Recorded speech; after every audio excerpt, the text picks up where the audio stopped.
Hello everyone, आज date है 10 जुलाई और द हिंदू न्यूज एनालिसिस में आपका स्वागत है। इस वीडियो में हम द हिंदू की इंपॉर्टेंट न्यूज़ को एग्जाम के पॉइंट ऑफ व्यू से डिस्कस करेंगे। इस न्यूज़पेपर के पीडीएफ का लिंक नीचे डिस्क्रिप्शन में दिया हुआ है या फिर आप direct Telegram channel volcano IAS academy को सर्च करके वहाँ से भी पीडीएफ को डाउनलोड कर सकते हो। फर्स्ट न्यूज मैप बेस्ड, और आज हम अफगानिस्तान का जो मैप है उसको डिस्कस करने वाले हैं क्योंकि काफ़ी न्यूज़ में बना हुआ है।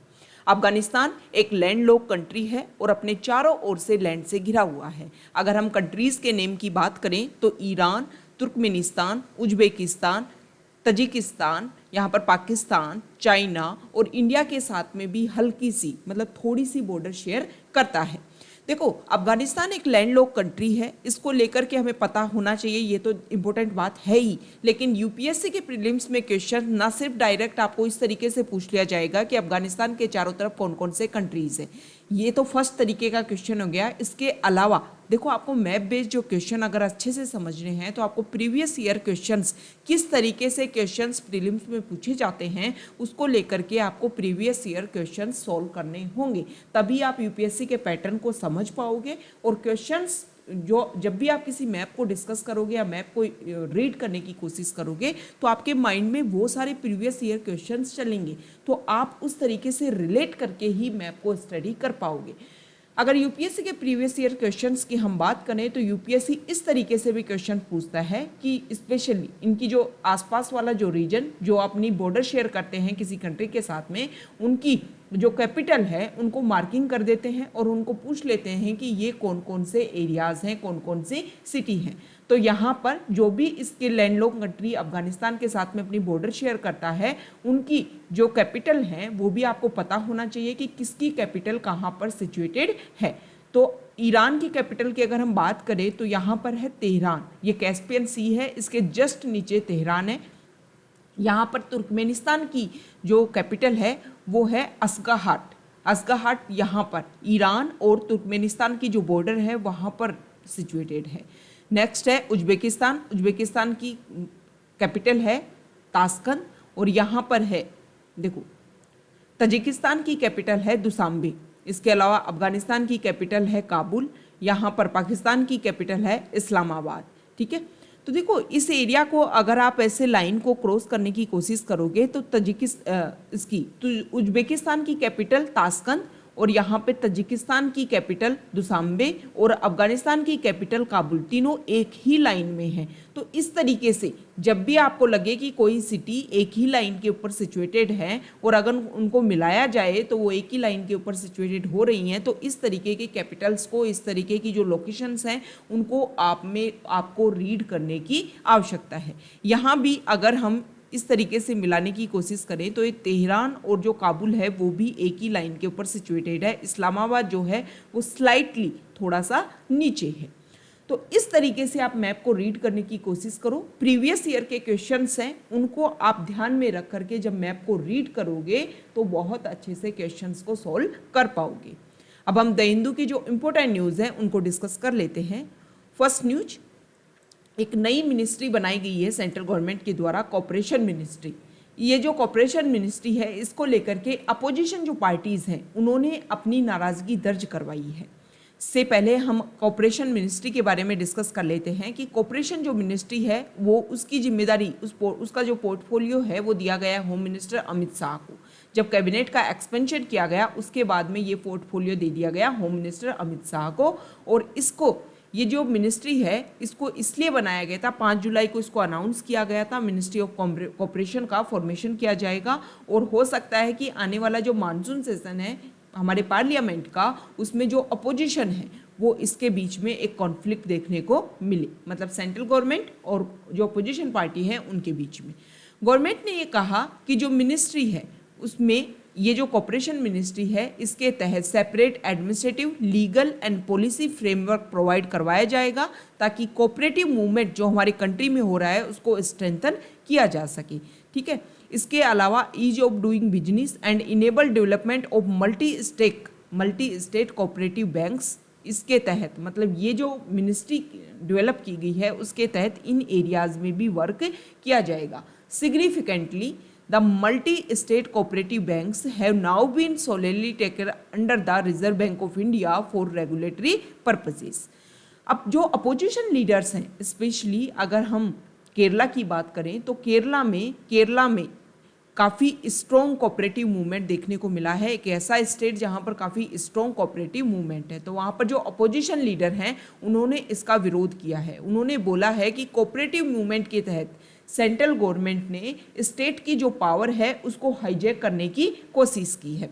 ये भी आरोप लगाया गया है कि जो कोऑपरेटिव्स हैं वो स्टेट सब्जेक्ट है। हमारे शेड्यूल 7 में डिवीजन ऑफ पावर्स के बारे में बताया गया है। शेड्यूल 7 में 3 लिस्ट मेंटेन की गई हैं, सेंट्रल लिस्ट, स्टेट लिस्ट और इसके अलावा कंकरेंट लिस्ट। जो स्टेट लिस्ट है उसके ऊपर पावर होती है कि स्टेट अपनी पावर बनाए, अपने रूल्स बनाए, ठीक है। जो डिवीजन ऑफ पावर्स है हमारे इंडिया में फेडरल सिस्टम है, उसका एक यूनिक सिस्टम है। अब फेडरल सिस्टम क्या होता है? फेडरल सिस्टम ये होता है कि 2 लेवल ऑफ गवर्नमेंट, एक सेंट्रल गवर्नमेंट किसी भी कंट्री में और उसके अलावा रीजनल गवर्नमेंट हो, मतलब स्टेट गवर्नमेंट हो, और दोनों के पास में पावर हो लॉ बनाने की, दोनों के पास में पावर हो लॉ इम्प्लीमेंट करने की, दोनों के पास में अपनी अपनी फोर्सेज हों, दोनों के पास में अपने अपने मतलब हर चीज में दोनों के पास में पावर्स हों। इसके अलावा ये दोनों हैं जो सेंट्रल गवर्नमेंट और स्टेट गवर्नमेंट ना सिर्फ अपनी पावर एक दूसरे से गेन नहीं करती है पावर, ये अपनी पावर को गेन करती है कॉन्स्टिट्यूशन से। मतलब अगर जिस कंट्री में फेडरल सिस्टम को आपको मेंटेन करना है वहां पर कॉन्स्टिट्यूशन होना चाहिए, रिटन कॉन्स्टिट्यूशन होना चाहिए, क्योंकि जब रिटन कॉन्स्टिट्यूशन होगा, किसी एक रूल बुक में कुछ लिखा होगा कि दोनों के पास पावर है और दोनों एक दूसरे की पावर को नहीं छीन सकते, तो ये फेडरल सिस्टम को मेंटेन करने के लिए रिटन कॉन्स्टिट्यूशन जो है वो एक बेसिक फाउंडेशन है।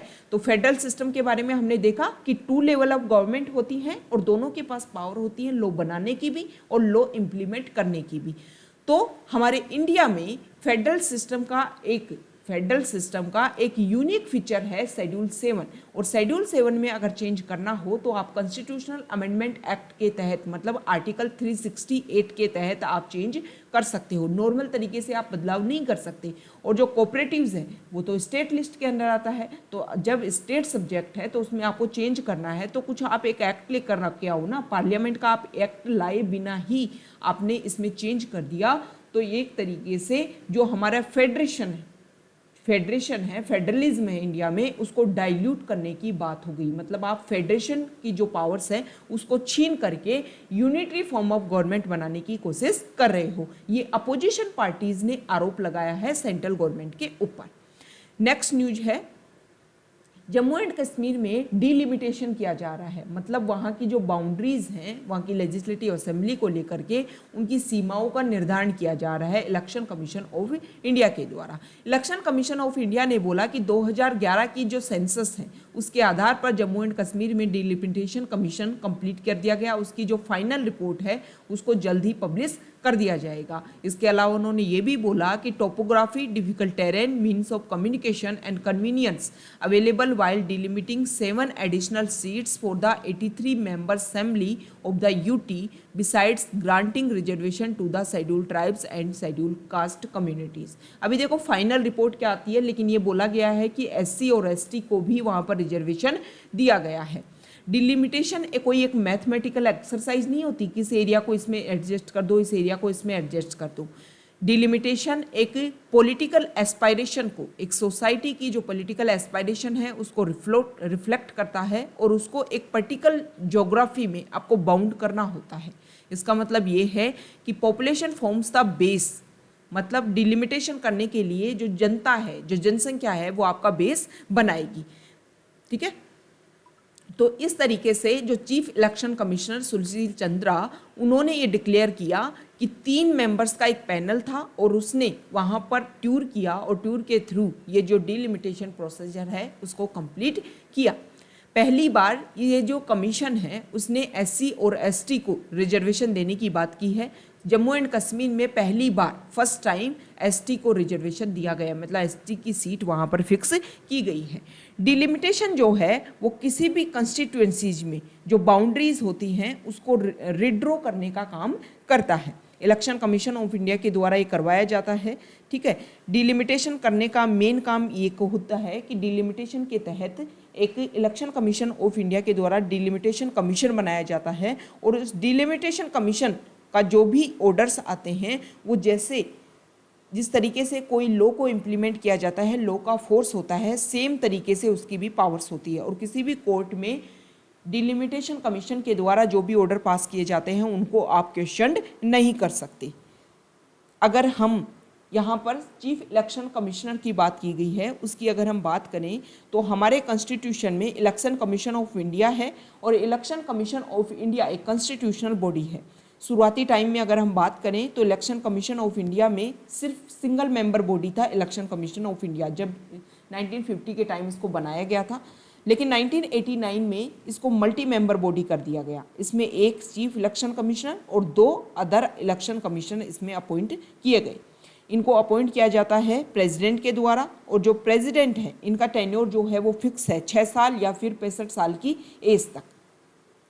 इनको रिमूव किया जा सकता है कभी भी, जो हमारे जिस तरीके से आप सुप्रीम कोर्ट के जो जज हैं उनको हटाते हो उसी तरीके से जो चीफ इलेक्शन कमिश्नर मतलब जो इलेक्शन कमीशन के जो मेंबर्स हैं उनको भी रिमूव किया जा सकता है।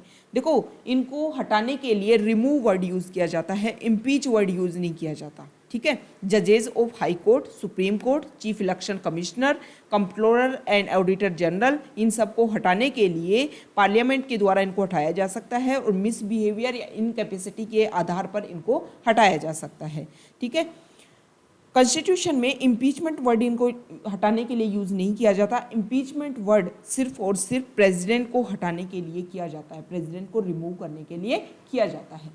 नेक्स्ट न्यूज है एनजीटी को लेकर के। मद्रास हाई कोर्ट ने एक बात बोली है कि एनजीटी जो एक्ट था, बेसिक जो एक्ट था 2010 का, उसमें एनजीटी की जो 5 ब्रांच हैं उसको सभी को समान माना गया था। मतलब कोई भी ब्रांच, जैसे दिल्ली को चीफ ब्रांच माना जाता है और जो 4 अदर जोनल ब्रांचेज हैं उनके आधार पर ये सुपीरियर नहीं है।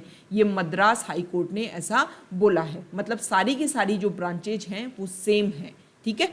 तो एनजीटी हमारे लिए इम्पोर्टेंट हो जाता है। एनजीटी एक स्पेशलाइज एजेंसी है, स्पेशलाइज्ड बॉडी है जिसको नेशनल ग्रीन ट्रिब्यूनल एक्ट 2010 के तहत इसको बनाया गया था। इसको बनाने का मेन काम ये था कि जो इन्वायरमेंटल प्रोटेक्शन और फॉरेस्ट का कंजर्वेशन और अदर जो नेचुरल रिसोर्सेज हैं उनसे रिलेटेड जो केसेज हैं उनको डिस्पोज करने के लिए एनजीटी को बनाया गया था। एनजीटी की अगर हम बात करें तो सबसे पहले ऑस्ट्रेलिया और न्यूजीलैंड के बाद में एनवायरमेंट ट्राइब्यूनल अगर कहीं बनाई गई तो वहाँ पर बनाई गई थी और उसके बाद में इंडिया में बनाई गई थी। मतलब इंडिया ऐसा डेवलपिंग कंट्रीज जहाँ पर क्या बनाएगी, एनजीटी मतलब ट्राइब्यूनल बनाएगी एनवायरमेंटल केसेज को सॉल्व करने के लिए, ठीक है। एनजीटी की 5 सिटिंग्स मतलब 5 इसकी बेंचेज हैं जिसमें न्यू दिल्ली है, इसके अलावा भोपाल, पुणे, कोलकाता और चेन्नई।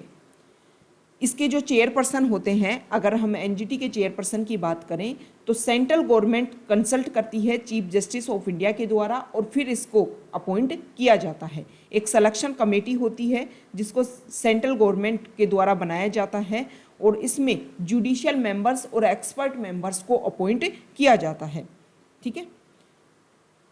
तो ये हमने एनजीटी के बारे में बेसिक फैक्ट्स को देखा। नेक्स्ट न्यूज अफगानिस्तान को लेकर के है। हमारे जो एक्सटर्नल अफेयर्स मिनिस्टर हैं, इसके अलावा रूस के मिनिस्टर के साथ में दोनों ने मीटिंग की और मीटिंग करके डिसाइड किया कि अफगानिस्तान में जो भी इवेंट्स चल रहे हैं ना वो प्रॉब्लम करने वाले हैं। इस तरीके का तो सोचा ही नहीं था कि वहाँ पर इस तरीके की प्रॉब्लम हो जाएगी। जैसे ही यूएसए वहाँ से बाहर जाएगा, जो तालिबान है वो सब कुछ कवर करने की कोशिश करेगा। तालिबान ने अभी ये स्टेटमेंट जारी किया कि अफगानिस्तान का लगभग 80 to 85% जो एरिया है उसको अपने अंडर कर लिया है तालिबान ने।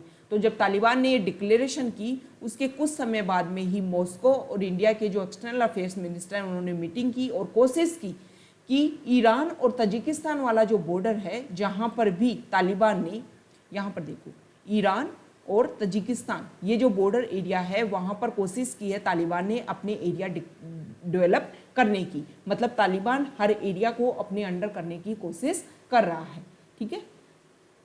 तो ये जिम्मेदारी बन जाती है जो रीजनल कंट्रीज हैं वो कोशिश करें कि यहाँ पर पीस इस्टेब्लिश हो सके। नेक्स्ट न्यूज देखो, वेस्ट बंगाल में जो स्पीकर है वहाँ के, उन्होंने PAC पब्लिक अकाउंट्स कमेटी के चीफ बना दिए गए हैं। तो वहाँ पर इसको लेकर के जो वहाँ के अपोजिशन पार्टी है उन्होंने वॉकआउट कर दिया। उन्होंने बोला कि देखो, जो PAC कमेटी होती है, पब्लिक अकाउंट्स कमेटी, इसमें जो हेड बनाया जाता है वो अपोजिशन पार्टी से बनाया जाता है। लेकिन जो मुकुल रॉय हैं वो पहले, मुकुल रॉय जो हैं वो तृणमूल कांग्रेस से थे, लेकिन बाद में उन्होंने छोड़ दिया, बीजेपी की टिकट से चुनाव लड़ा, लेकिन बाद में आकर के उन्होंने TMC को वापस ज्वाइन कर लिया। तो ये बोला गया है TMC के द्वारा कि एक तरीके से जो मुकुल रॉय हैं वो बीजेपी के ही तो मेंबर हैं, और जो बीजेपी के मेंबर हैं तो ये तो अपोजिशन पार्टी के ही मेंबर हो गए, तो इसमें कुछ गलत है ही नहीं। देखो, जो ये PAC है, पब्लिक अकाउंट्स कमेटी, वो कैग के द्वारा जो भी रिपोर्ट जारी की जाती है उस रिपोर्ट को, उस ऑडिट को अच्छे से रिव्यू करने की कोशिश करता है। PAC जो है वो government of India act 1990 Montagu Chelmsford जो एक्ट था उसके तहत इसको इंट्रोड्यूस किया गया था। नेक्स्ट न्यूज, व्हाट्सएप ने अपनी एक बात बोली है। व्हाट्सएप ने दिल्ली हाई कोर्ट को बोला है कि हमने जो भी अपनी पॉलिसी को, जो भी हमारी प्राइवेसी पॉलिसी, मतलब हम अपडेट करने की बात कर रहे हैं कि जो अभी हमारे कस्टमर्स हैं वो अपडेट करें इस मैसेजिंग प्लेटफॉर्म को, और हमारी प्राइवेसी पॉलिसी को क्या करें, इम्प्लीमेंट करें। लेकिन व्हाट्सएप ने बोला है कि जब तक डाटा प्रोटेक्शन बिल फोर्स में नहीं आ जाता है तब तक हम ऐसी कोई नहीं करेंगे, कंपेल नहीं करेंगे हमारे यूजर्स को कि वो न्यू प्राइवेसी पॉलिसी को ऑप्ट करें। हालांकि हम बार बार जो अपडेट का मैसेज है वो भेजते रहेंगे हमारे यूजर्स को, लेकिन उनको कंपेल नहीं किया जाएगा। नेक्स्ट न्यूज, NGT ने कुछ बोला है। नेशनल ग्रीन ट्रिब्यूनल ने बोला है जो सारे स्टेट और यूनियन टेरिटरीज के जो भी सेक्रेटरीज हैं उन सबको उन्होंने ये बोला है, डायरेक्शन दिया है स्टेट और यूनियन टेरिटरीज को कि आप यहाँ पर डिस्ट्रिक्ट एनवायरमेंटल जो प्लान्स हैं उसको अक्टूबर 31 तक आप उसको कंप्लीट कीजिए। और इनको मतलब इससे क्या होगा कि एनवायरमेंटल जो भी इश्यूज है, जो भी इम्पोर्टेंट इश्यूज हैं उनके बारे में इंफॉर्मेशन मिलेगी। और जब इंफॉर्मेशन मिलेगी तो जो भी गैप्स हैं, मतलब जो टारगेट फिक्स किए हैं और जहाँ पर हम वर्क कर रहे हैं, ये बीच में जो गैप है ना, इसको फिल करने की कोशिश की जाएगी। और जब तक आपके पास इंफॉर्मेशन ही नहीं होगी तब तक आप किसी भी चीज़ के ऊपर अच्छे से वर्क नहीं कर पाओगे। तो इसके लिए NGT ने बोला है, डायरेक्शन दिया है कि ये सारी जो बेसिक एनवायरनमेंट से रिलेटेड जो भी आपके प्लान्स हैं उनको आप कंप्लीट करके सबमर्ज करवाने की कोशिश करो।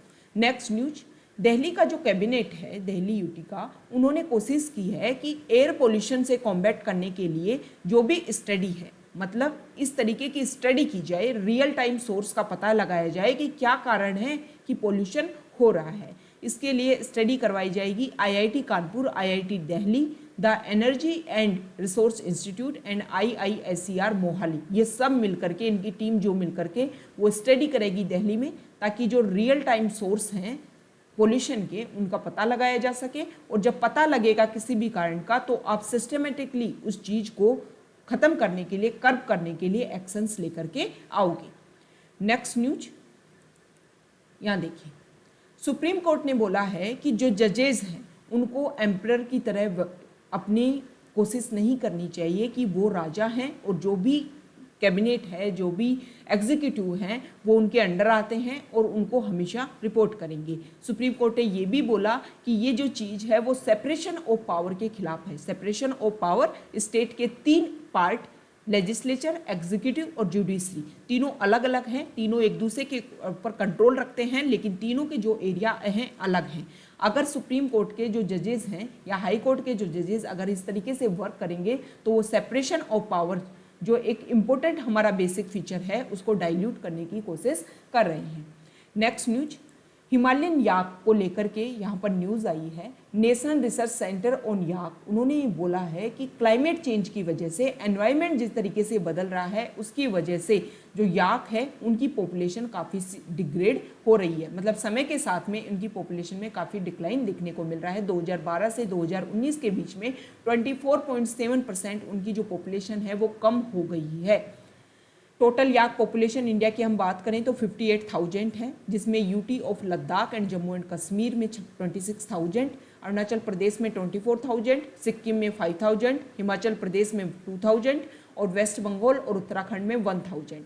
तो ये एक डेवलपमेंट करने की कोशिश की जा रही है कि अरुणाचल प्रदेश, सिक्किम, लद्दाख, हिमाचल प्रदेश में जो याक रियरिंग कम्युनिटीज़ हैं उनको सिक्योरिटी दी जाए, उनको फाइनेंशियल असिस्टेंस प्रोवाइड की जाए ताकि एक लैंडमार्क डेवलपमेंट हो सके और याक की जो पॉपुलेशन कम हो रही है उसको दोबारा से बढ़ाया जा सके। इसमें यह भी बोला गया कि क्लाइमेट की वजह से काफ़ी प्रॉब्लम हो रही है। देखो, the country wide population trends show that yak population has been decreasing eight an alarming rate. Further, climate change and inexplicable changes in the weather pattern have been reported from the yak rearing areas throughout the country. देखो, climate change की वजह से क्या क्या problem हमें देखने को मिल रही है, ये शुरुआती दौर है। अगर हमने क्लाइमेट के ऊपर अच्छे से वर्क नहीं किया तो आने वाले समय में और ज़्यादा फर्दर इस तरीके की प्रॉब्लम होने वाली है। यूएसए और कनाडा में आपने अभी कुछ समय पहले न्यूज़ देखी होगी कि हीट वेव्स की वजह से वहाँ पर काफ़ी लोगों की डेथ हो गई। तो ये क्लाइमेट चेंज का ही एक असर है। ठीक है, नेक्स्ट न्यूज वैक्सीनेशन को लेकर के है। WHO 4 से 6 सप्ताह में डिक्लेयर कर देगा कि कोवैक्सीन को भी वो अपने यहाँ पर इमरजेंसी यूज ऑथराइजेशन के लिए, मतलब इमरजेंसी यूज लिस्टिंग में जिन वैक्सीन को उन्होंने डाला है वो उसमें कोवैक्सीन को भी इंट्रोड्यूस करेगा या नहीं करेगा। ठीक है, नेक्स्ट न्यूज देखो, जो भी प्रेग्नेंट वीमेन है उनके लिए बोला गया है कि वो वैक्सीन लगवाएं ताकि खुद की भी सेफ्टी हो, जो बच्चा है उसकी भी सेफ्टी हो सके। कोविड का नया वेरिएंट, कप्पा वेरिएंट, यूपी में उसके 2 केसेस देखने को मिल रहे हैं। ये सारी चीज़ें हैं ना, वो आपको कोविड को लेकर के अवेयरनेस, इससे आपको ये पता होना चाहिए कोविड अभी गया नहीं है। जो भी रेगुलेशंस हैं, जो भी गाइडलाइंस है गवर्नमेंट की, 2 गज की दूरी, मास्क है जरूरी, ये सब कुछ आपको मेंटेन करके रखना है। नेक्स्ट न्यूज फॉरेन पेज से न्यूज है, यहाँ देखिए। देखो, मिस्टर बाइडेन से अफगानिस्तान के बारे में जब पूछा गया कि आप किस तरीके से वहाँ पर पीछे हट गए, तो अफगानिस्तान को लेकर के बाइडेन ने अपनी बोला कि हमने कभी भी अफगानिस्तान में इसलिए नहीं गए थे कि उस नेशन को हमें बिल्ड करना है। हम वहाँ पर गए थे कि कभी भी वहाँ से जो टेररिज्म है वो ज़्यादा एक्सटेंड ना हो सके, उसको हमने कर्व करने की कोशिश की।